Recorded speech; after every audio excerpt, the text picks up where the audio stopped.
तारिणी इथे कुठेस तू?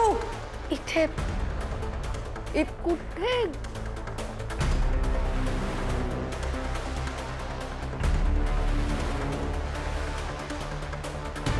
तारिणी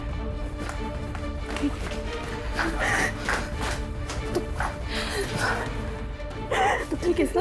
तुला लागलं नाहीये ना कुठे? मी ठीक आहे. ती माणसं गेली कोणी नाही आता घरात. हा, ती माणसं गेली घरात ना बाहेर. खूप भयानक होती. खूप भयानक. खूप भयानक होती. हो खूप. मला खूप भीती वाटत होती. मी खूप घाबरले. खूप घाबरलीस? खूप. पण मी काय नाही केलं हो पद्मिनी काकू. मी खरं सांगते, माझी काही चूक नाही.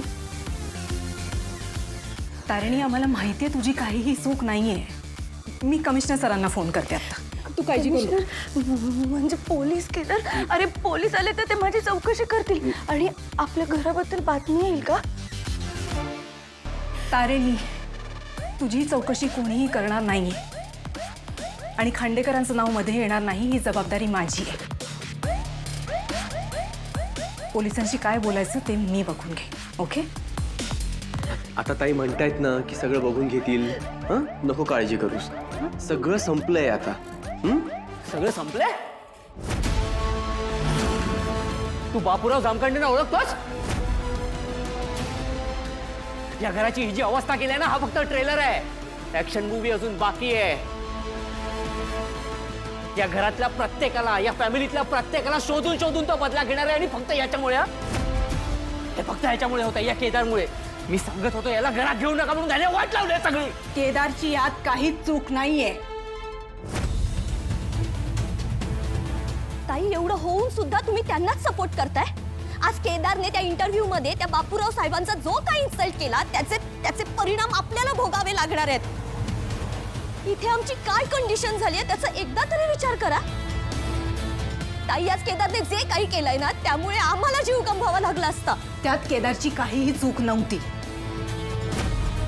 त्यांनी तेच केलं जे मी त्याला करायला सांगितलं होतं. आणि एका चांगल्या पत्रकाराने सुद्धा तेच केलं असतं. केदार चुकला नाहीये. जर तुम्हाला ब्लेम करायचं असेल तर मला करा. बोला, आहेत काही प्रश्न? Come on. थँक्यू. केदार, आपण हिला रूम मध्ये घेऊन जाऊया. हिला आरामाची गरज आहे. हां तारिणी, इट्स ओके तारिणी. हे बघ, एवढ्या क्रिटिकल सिच्युएशनमध्ये सुद्धा तू सगळ्यांना रूममध्ये पाठवलंस. I am very proud of you. तू रूममध्ये जा आणि आराम कर. ओके? पण कोणाला कोणाला काही झालं नाही. आराम कर. केदार,